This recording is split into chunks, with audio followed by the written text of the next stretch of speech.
আসসালামু আলাইকুম। আশা করি আপনারা যে যেখানে আছেন ভালো আছেন এবং সুস্থ আছেন। আজকে আমি আপনাদের সাথে শেয়ার করব কোনো প্রকার হ্যান্ডউইচ, ব্লেন্ডার, ইলেকট্রিক বিটার এবং ওভেন ছাড়াই চুলায় তৈরি পারফেক্ট স্পঞ্জ কেক। তো এখানে আমি একটি মিক্সিং বোল নিয়ে নিয়েছি, এর ভিতরে একটি ডিম ভেঙে দেব। আজকে আমি একটি ডিম দিয়েই পারফেক্ট স্পঞ্জ কেকটি তৈরি করে দেখাবো। একটি ডিম দিয়ে যে এত সুন্দর কেক বানানো যায় তা না দেখলে বিশ্বাসই হবে না। তো তার জন্য সম্পূর্ণ ভিডিওটি না টেনে দেখুন। এখানে আমি হাফ কাপ পরিমাণ চিনি দিয়েছি, সামান্য পরিমাণে ভ্যানিলা এসেন্স, যাতে ডিমের গন্ধটা না থাকে। এখন একটি কাঁটা চামচের সাহায্যে আমি এটাকে বিট করে নেব। কোনো প্রকার হ্যান্ড উইচ এখানে আমি ব্যবহার করব না। এই তো ভালো করে চিনিটাকে মিশিয়ে নিচ্ছি। এখানে আপনারা চিনির পরিমাপটা যে যেমন মিষ্টি খেতে পছন্দ করেন সেই পরিমাণে কমিয়ে বাড়িয়ে নিতে পারেন, আর ভ্যানিলা এসেন্সের বদলে অন্য কোনো ফ্লেভারও অ্যাড করতে পারেন।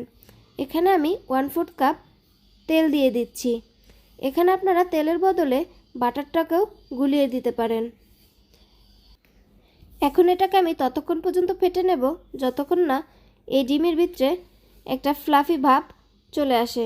এই তো দেখতেই পাচ্ছেন ফেটতে ফেটতে ডিমের হলুদ বর্ণটা চেঞ্জ হয়ে এখন সাদা হয়ে এসেছে।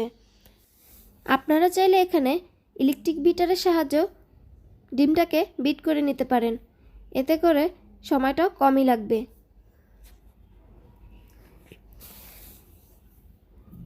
এই ডিমটাকে যত ভালো করে ফেটবেন কেকটা ততটাই স্পঞ্জি এবং সফট হবে।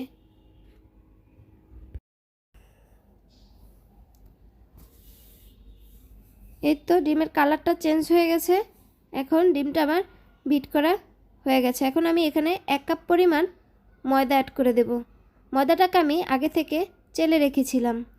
ময়দাটাকে চেলে নেওয়ার কারণ হচ্ছে এতে করে কোনো প্রকার দানা যাতে না থাকে।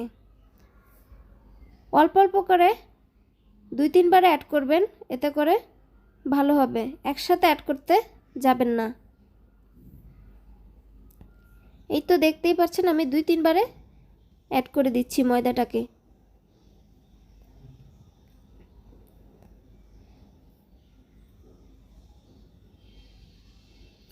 এখন আমি এর ভিতরে হাফ কাপ পরিমাণ লিকুইড মিল্ক দিয়ে নেব।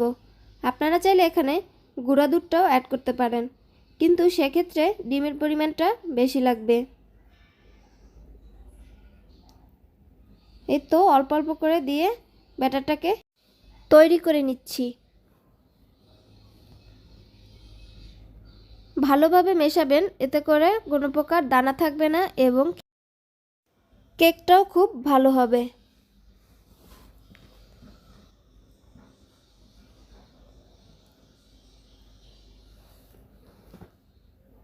আমার দুধটা মেশানো হয়ে গেছে। এখন আমি এর ভিতরে 1 চামচ বেকিং পাউডার অ্যাড করে দেব। 1 কাপ ময়দার সাথে আপনারা 1 চামচ বেকিং পাউডারই দেওয়ার চেষ্টা করবেন, এর বেশি দেওয়ার প্রয়োজন নেই। আমি বেকিং পাউডারটি লাস্টে দিয়ে দিচ্ছি। আপনারা কেউ চাইলে ময়দার সাথেও একেবারে মিক্স করে নিতে পারেন। আমি যেই পরিমাণে ময়দা, চিনি এবং দুধ ব্যবহার করেছি, আপনার যদি এই পরিমাণটা ফলো করেন তাহলে অবশ্যই আপনার কেকটি পারফেক্ট হবে। এখানে আমি মেজারমেন্ট কাপ ছাড়া ঘরে থাকা কাপ দিয়ে মেপেই কেকটাকে তৈরি করে নিচ্ছি। অনেক আপুরাই কমেন্ট করেন মেজারমেন্ট কাপ নেই, ওভেন নেই, এইসব ঝামেলার সম্মুখীন হন। তাদের জন্যই আজকের এই ভিডিওটি। এখানে আমি ঘনত্বটা দেখিয়ে দিচ্ছি। এই যে ঠিক এরকম হবে ঘনত্বটা। আমার ব্যাটারটি তৈরি করা হয়ে গেছে। এখন আমি যেই বাটিতে কেকটি বেক করব সেই বাটির পরিমাপে কাগজ কেটে তেল ব্রাশ করে বাটিতে বসিয়ে দিয়েছি। আমি এখানে নর্মাল কাগজটা ব্যবহার করেছি, আপনারা চাইলে বেকিং পেপারও ব্যবহার করতে পারেন। তো আজকের আমি ভিডিওটি সম্পূর্ণ ঘরোয়াভাবে সাধারণভাবে তৈরি করে দেখিয়েছি। এখানে এখন ব্যাটারটি ঢেলে নেব।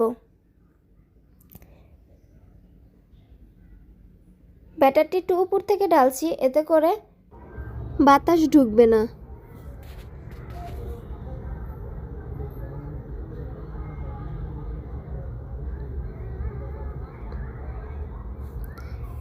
ব্যাটারটি আমি ঢেলে নিলাম। এখন উপর থেকে এরকম করে দুইটা ঝাঁকি দিয়ে নিচ্ছি, যাতে করে কোনো প্রকার বাতাস না থাকে বাটির ভেতরে।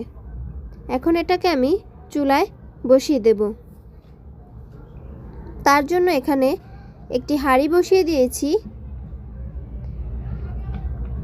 হাঁড়িটিকে আমি 2 মিনিট চুলায় প্রিহিট করে নিয়েছি। এখন একটি পেপার বসিয়ে দিচ্ছি, এটা নর্মাল যে খাতার কাগজটি হয় সেটাই। এখন একটি স্ট্যান্ড দিয়ে দিয়েছি। তারপর আমি স্ট্যান্ডের ওপর বাটিটা বসিয়ে দিচ্ছি। এই তো বসিয়ে দিলাম কেকের বাটিটি। এখন ঢাকনা দিয়ে ঢেকে ভারী কিছু দিয়ে দেব। অপেক্ষা করছি কেকটি হয়ে আসার জন্য।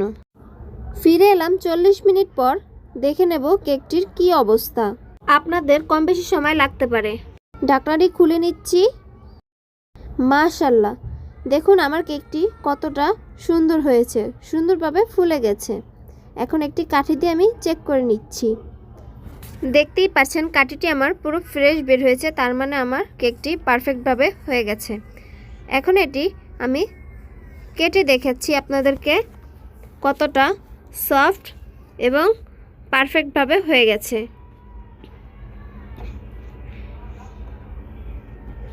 আধা ঘন্টা ঠান্ডা করে নিয়েছি। তারপরে যে কেকের বাটি থেকে কেকটাকে বের করে নিচ্ছি।